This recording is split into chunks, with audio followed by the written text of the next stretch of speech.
செல்வி சோமிங்கில் பார்க்க போகிறது இன்னைக்கு உருளைக்கிழங்கு வச்சு ஒரு ஸ்நாக்ஸ் தான் செய்ய போகிறோம். அதுக்கு உருளைக்கிழங்கு வேக வச்சு வச்சுருக்கோம். அதை மசிச்சுப்போம். இந்த மாரி 3 உருளைக்கிழங்கு வேக வச்சு வச்சுருக்கேன். அதை இந்த மாரி இடைக்கிறதுல வச்சு அழைச்சிப்போம். மசிச்சு விட்டா அப்படியே முட்டு முட்டா கிடக்கும். இதுதான் நல்லா நைஸாகும். இதுமாரி மாவாட்டம் இழைச்சிடணும். இழைச்சா கட்டி முட்டியாக இருக்காது, கட்டி கட்டியாக கிடக்கும். கையால் மசிச்சு விட்டா எல்லா உருளைக்கிழங்கையும் இழைச்சிட்டு காமிக்கிறேன். உருளைக்கிழங்கு இந்த அளவுக்கு நல்லா மாவாட்டம் மசிச்சாச்சு. உப்பு போட்டுப்போம். ஒரு 1/2 ஸ்பூன் உப்பு போட்டுப்போம். இதுக்கப்புறம் 1 கப்பு கார்ன்ஃப்ளவர் மாவு வச்சுருக்கேன், அதை போட்டுப்போம். 1 ஸ்பூன் வெள்ளை மிளகுத்தூள் போட்டுப்போம். கார மிளகுத்தூள் ஒரு 1/4 ஸ்பூன் தான் போடணும். 2 ஸ்பூன் அளவுக்கு எண்ணெய் ஊற்றிப்போம். அதையும் நல்லா கலந்து விட்டு நல்லா பிசைஞ்சிப்போம்.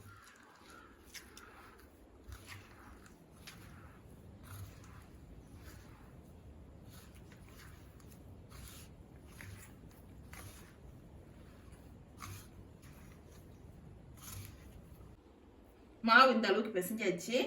இப்போ சப்பாத்தி அட்டில் வச்சு திரட்டிப்போம். மாவு இந்த அளவுக்கு மாவு எடுத்துருக்கேன், வச்சு திரட்டிப்போம். இன்னும் சவுதால் கவர் ஒன்று போட்டு அதில் வச்சு திரட்டினா ஒட்டாத இருக்கும். வெறும் சப்பாத்தி அட்டில் வச்சோம்னா ஒட்டும்.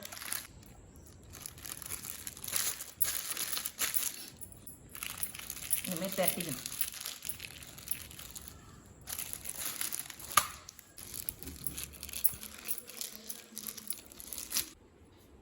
கிண்ணத்தை வச்சு இப்படி ரவுண்ட் ரவுண்டாக எடுத்துப்போம்.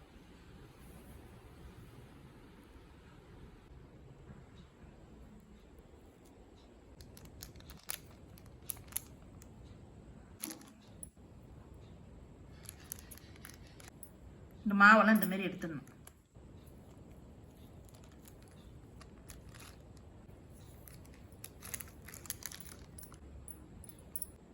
ரெண்டு கண்ணு போட்டுப்போம்.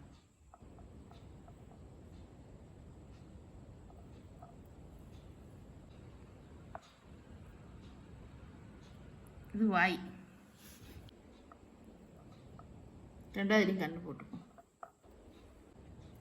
இப்போ வந்து வாய் போட்டுப்போம்.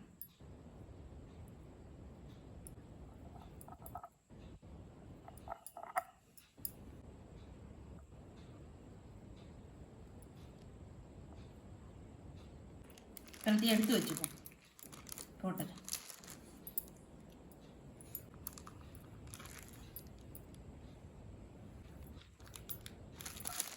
இதே மாரி எல்லாத்தையும் போட்டுட்டு காமிக்கிறேன்.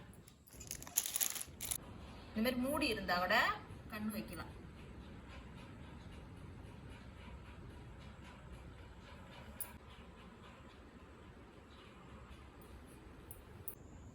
எல்லா உருளைக்கிழங்கு இதுமாரி ரவுண்ட் ரவுண்டாக போட்டாச்சு. இப்போ எண்ணெயில் போட்டு பொரிச்சு எடுத்துப்போம். அடுப்பத்தை வச்சாச்சு. சட்டி காய்ஞ்சிட்டு எண்ணெய் ஊற்றிப்போம்.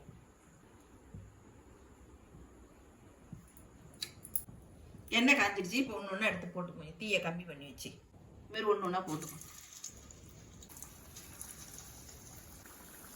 எல்லாத்தையும் போட்டாச்சு. நல்லா செவந்து வந்தோன்னு எடுத்துப்போம். ஒரு பக்கம் வெந்து வந்திருக்கு. இப்போ பெரட்டி விட்டுப்போம்.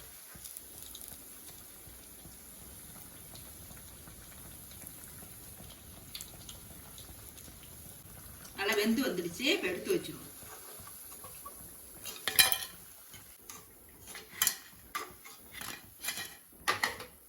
2வது நடையும் போட்டுப்போம்.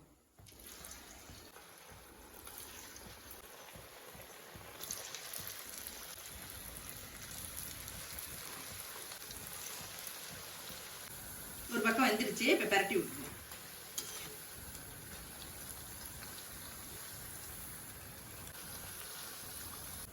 பொன்னிறமா வந்துருச்சு. எடுத்து வச்சுப்போம்.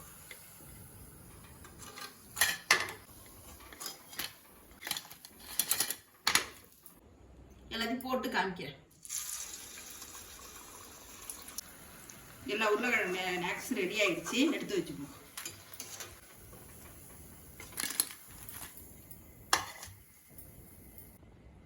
சூப்பரான உருளைக்கிழங்கு ஸ்நாக்ஸ் ரெடி ஆயிடுச்சு. இந்த வீடியோ பிடிச்சிருந்தா லைக் பண்ணுங்க, ஷேர் பண்ணுங்க, சப்ஸ்கிரைப் பண்ணுங்க, கமெண்ட் பண்ணுங்க. நன்றி, வணக்கம். நீங்களும் செஞ்சு பாருங்க.